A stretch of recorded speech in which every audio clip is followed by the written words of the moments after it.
जब जोबड़ में कॉलेज नहीं होता था, अलीराजपुर में कॉलेज नहीं होता था,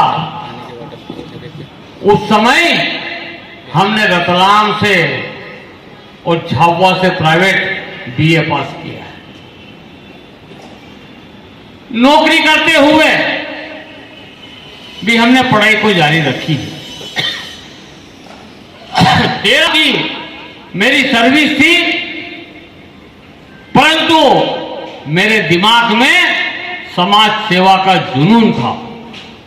और मैं आपको बता देना चाहता हूं कि 1983 में मात्र एक पंच बनने के लिए 1 जून 83 को मैंने अपनी नौकरी से त्यागपत्र दे दिया। आज कोई दे सकता है क्या? बताओ।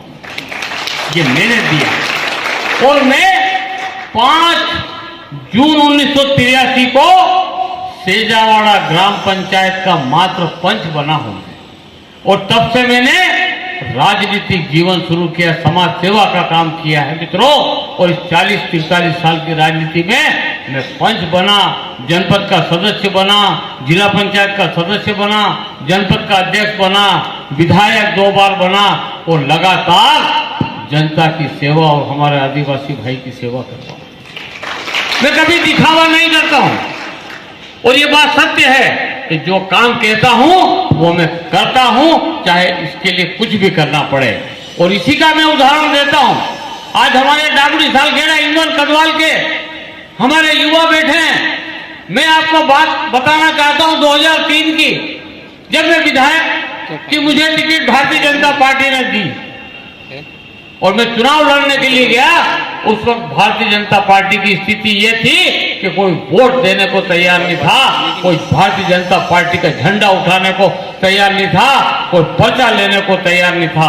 और उस परिस्थिति में हमारे कार्यकर्ताओं के साथ में हम चुनाव प्रचार करते थे। और तब मैं डाबड़ी गया, सालखेड़ा गया, इंदौर गया और वहां पर एक हमारे किसानों की बैठक रखी और बैठक में किसान लोग कहते थे कि हम आपको वोट देंगे। हमने कहा एक बार वोट कर देख के देखो आप। और हमने कहा कि आप वोट दो और फिर बात करेंगे अपन। तब हमारे भेरलिया बाबा डाबर सालखेड़ा के, उन्होंने कहा, वो बुजुर्ग थे, तब उन्होंने कहा कि हम तो कहीं नहीं जानते, हमारे यहाँ ट्यूबवेल बहुत ज्यादा हैं। और उन्होंने शाम के वक्त तलावड़ी की लाइट बताई। तलावड़ी में ग्रिड था, कांग्रेस की सरकार थी। झाबुआ जिले का डाबड़ी सालखेड़ा इंदौर कदवाल गांव था, लेकिन प्रताप सिंह बघेल जी मंत्री थे और उन्होंने तलावड़ी में ग्रिड बनाया था। तब मुझे कहा गया कि हम आपको वोट देंगे, लेकिन तलावड़ी जैसा ग्रिड हमारे डाबड़ी में बनना चाहिए।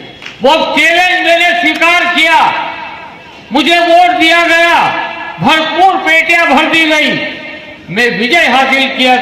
11,000 से विषम परिस्थिति में मैं 11,250 से आप लोगों के कारण जीता। मेरा एक ही वो था लक्ष्य कि डाबड़ी में ग्रिड बनना चाहिए। मित्रों, मैं उमा जी को कहा, हमारी तत्कालीन मुख्यमंत्री जी थी, मैंने कहा मुझे डाबड़ी में ग्रिड बनाना है। तब आर्थिक स्थिति मध्य प्रदेश सरकार की बहुत ज्यादा खराब थी। उन्होंने कहा पैसा नहीं है। इसके बाद 1 साल बाद बाबूलाल गौर जी आए, उन्होंने कहा पैसा नहीं है। तो मेरे को दिमाग खराब हो गया। मैंने 2 साल की विधायक निधि से डाबड़ी का ग्रिड बनाया। मैंने डंके की चोट कह रहा हूं, आज भी वो डाबड़ी का ग्रिड अच्छी तरह चल रहा है और हमारे किसानों को भरपूर लाइट मिल रही है। मैं आपको बताना चाहता हूं, मैं विधायक था, ग्रिड का बहुत बड़ा ट्रांसफार्मर जल गया था। तब मैं भोपाल था और मुझे मालूम पड़ा कि ग्रिड बदलने के लिए हमारे कांग्रेस के नेता चंदा वसूली कर रहे थे। डाबड़ी के एक स्कूल में सभी किसानों को इकट्ठा किया, जन सहयोग की राशि इकट्ठी कर रहे थे। भोपाल में मैं था, मुझे एक आदमी ने फोन लगाया कि इस प्रकार ये पैसा इकट्ठा कर रहे हैं जन सहयोग के लिए, ग्रिड लगाने के लिए। मैं वहीं से आया और मैंने कहा कोई आवश्यकता नहीं है, और हम ये ग्रिड लगा ट्रांसफार्मर लगाएंगे, बड़ा ट्रांसफार्मर 232 केवी का सरकार की ओर से लगाएंगे। और सरकार की ओर से लगाया और आज तक वो चल रहा है। 20 साल 15 साल हो गए। तो निश्चित रूप से यदि आदमी लक्ष्य बना ले तो निश्चित रूप से सब काम हो सकते हैं मित्रों। आज हमारे डाबड़ी सालखेड़ा के लोग बहुत सारे बैठे हैं। जब वो 2003 में रोड कैसा था बताओ मेरे को, और आज सीमेंट कंक्रीट यदि किया है तो वो मैंने किया है, ये बात तो कोई दो राय नहीं है। और मैं झूठे वादे नहीं करता हूं, जो कहता हूं वो करता हूं। और मैंने 2 बार मैं विधायक बना और लगातार क्षेत्र के विकास की बात मैंने कही मित्रों, लगातार क्षेत्र के विकास की बात मैंने की है। चाहे लाइट हो, चाहे बिजली हो, चाहे सड़क हो, सब काम, और यहां तक कि व्यक्तिगत काम भी करने का मैंने काम। 40 साल की राजनीति में एक आदमी भी नहीं ये कह सकता है कि दादा ने किसी काम का एक नया पैसा भी दिया। हम सभा में डंके की चोट बोलते हैं कि एक खड़ा हो जाए कोई, हम कभी वो नहीं करते। परमात्मा का दिया बहुत, दाल रोटी खाना है, यूं तो घर भर दो तो भी कम पड़ता है। हमारा उद्देश्य है समाज सेवा, और मैं चाहता हूं कि हमारा क्षेत्र, संपूर्ण क्षेत्र विकसित हो, सड़कें हो, लाइट हो, पानी हो, सब काम होना चाहिए। और इसीलिए अब के उपचुनाव हुआ, हमारी कलावती बहन कांग्रेस की चली गई, उपचुनाव हुआ, मुझे टिकट दिया गया था, लेकिन इन मौके पे ज्योतिराज सिंधिया जी ने मेरा टिकट कटा के हमारी बहन सुलोचना रावत को दिया। तब भी मैंने कहा कि चिंता मत करो, हम जीता के भेजेंगे। और हमने भावरा से 8,500 की लीड दिला के हमने बहन को भोपाल भेजा। इसके बाद मेन चुनाव हुए, अभी चल रहे हैं, मैंने भी टिकट मांगी, सारे सर्वे हुए, लेकिन इस बार भी राजा साहब ने हमारे विशाल रावत जी को टिकट दी। मैं घर बैठा था, हमारे सभी दूर के लोग आए, हमारे कार्यकर्ता आए, हमारे सरपंच भाई आए, उन्होंने कहा आपको चुनाव लड़ना है निर्दलीय। मैंने कहा ठीक है, यदि आप चाहते हो तो अपन लड़ लेंगे। अपने को तो समाज की सेवा करना है, क्षेत्र का विकास करना है। और इस प्रकार मैं तैयार हो गया। और मुझे समझाने के लिए बहुत लोगों ने, पदाधिकारियों ने, नेताओं ने, मंत्रियों ने प्रयास किए। मैंने एक ही बात कही कि सभी सरपंच और सभी पदाधिकारी को पूछो, यदि वो कहते हैं तो मैं काम खींचने को तैयार हूं। लेकिन इन्होंने एक ही कहा कि आपको चुनाव लड़ना है, किसी भी प्रकार से चुनाव लड़ेंगे और अपन सब जीतेंगे। मित्रों, मैं इसलिए आज आपके बीच में आया हूं कि युवाओं की आवश्यकता है। मेरा चुनाव चिन्ह जो 4 सिंधी है, ये नया है, और ये घर घर तक पहुंचाना है, तो ही अपन इतिहास रच सकते हैं। और मैं आज आया हूं, इतिहास बनाने के लिए आया हूं कि दोनों पार्टियां ये सोच ले कि हम जो कहेंगे वो होगा। हम कह रहे हैं, हमारी जनता जो कहेगी वो होगा, और ये दिखाने के लिए हम आए हैं। ये इतिहास बनाने का समय है मित्रों। और जब जब ऐसा स्थिति आई है, युवा ने ही इतिहास बनाया है। बूढ़ा आदमी इतिहास नहीं बना सकता है। इतिहास बनाने का काम है तो सिर्फ युवा कर सकते हैं। और इसी आशा विश्वास के साथ आज मैं आपके बीच आया हूं कि आप हमारे विधानसभा जोबट के युवा और होनहार हो, और आप इतिहास बदल सकते हो। इस आग्रह के साथ मैं आपके पास यहाँ आया हूं।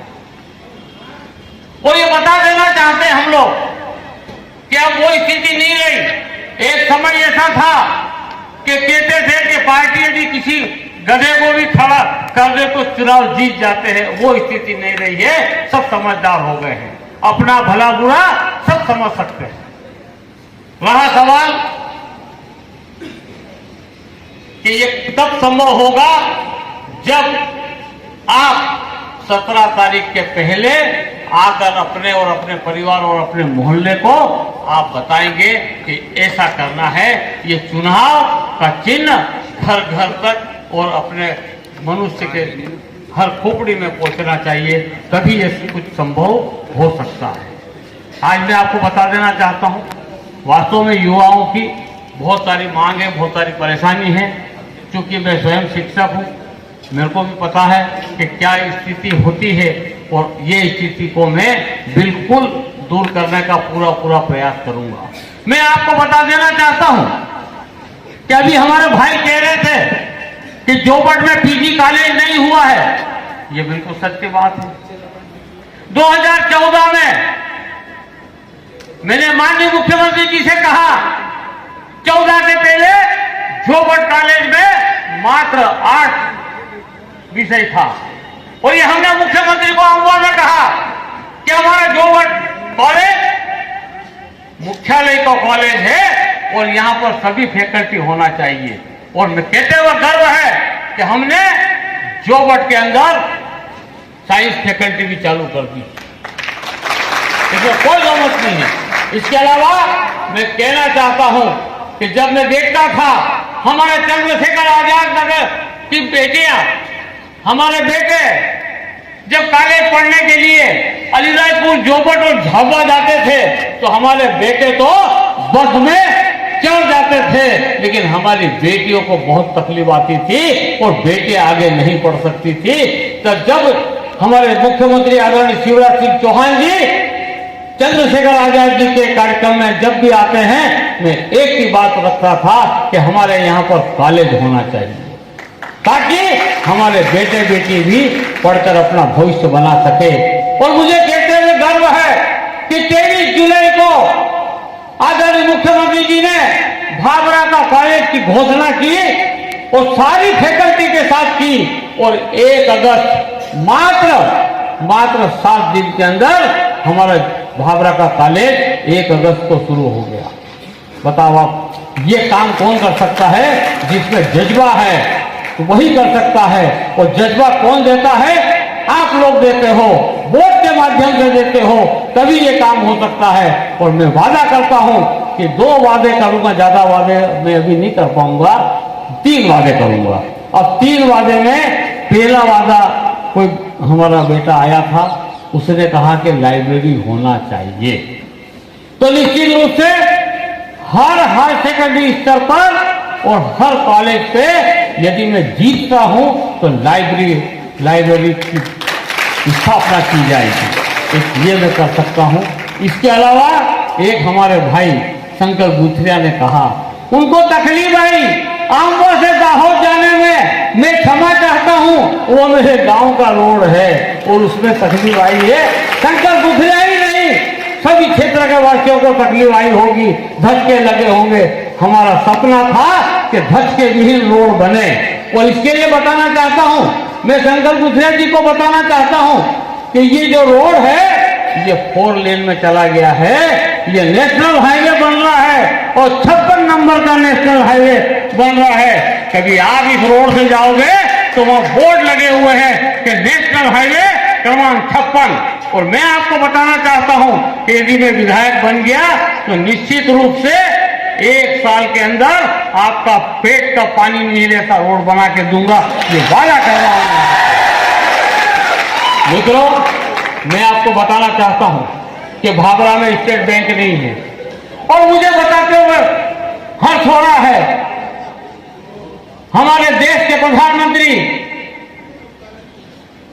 9 अगस्त 1918 में आए थे भाभरा के अंदर और तब मैंने एक आवेदन दिया था, मैं विधायक था, मैंने कहा यहां पर स्टेट बैंक होना चाहिए।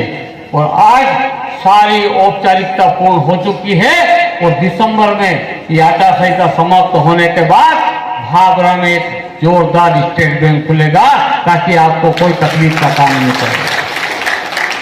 इसके अलावा हमारे शंकर जी ने बताया कि चुनाव जीतने के बाद 15 दिन के अंदर इसी प्रकार की एक सभा इसी शुभ कार्य गार्डन में रखेंगे ताकि आपकी सारी समस्या को सूचीबद्ध करेंगे। आज लिखा हुआ नहीं है, आज अलग अलग लोगों ने बताया है। इतना याद रखने की क्षमता आजकल कहाँ है डालडा के समय में यार। इसलिए मैं आपको बता रहा हूं कि चुनाव जीतने के बाद हमारे शंकर जी ने 15 दिन का कहा, पर मैं 15 दिन की बात नहीं करता हूं। शपथ लेने के बाद जरूर भोपाल से सीधा यहाँ आऊंगा और यहीं इसी गार्डन में अपन कार्यक्रम रख के और फिर हम अपने घर जाएंगे। ये वादा मैं कर सकता हूं। अब भोपाल भेजने की जिम्मेदारी आप लोगों की रहेगी। आप लोग 15, 16, 17 के पहले, 17 के पहले जब भी आना चाहे आप घर आइएगा। आपका हमारे रमेश भाई से मिल लेना और वहां पर एक एक जिस प्रकार से 18 में आपने ट्रैक्टर को दिया था, इस प्रकार आपके समर्थन सिंधी के 4 पेड़ को देंगे तो अपन इतिहास रच देंगे और आने वाले समय में जितना होगा उतना सब काम करेंगे। क्योंकि मैं शिक्षा क्षेत्र से जुड़ा हूं तो निश्चित रूप से शिक्षा क्षेत्र को बहुत आगे बढ़ाने की बात रखता हूं। बहुत बहुत धन्यवाद। जय हिंद, जय भारत।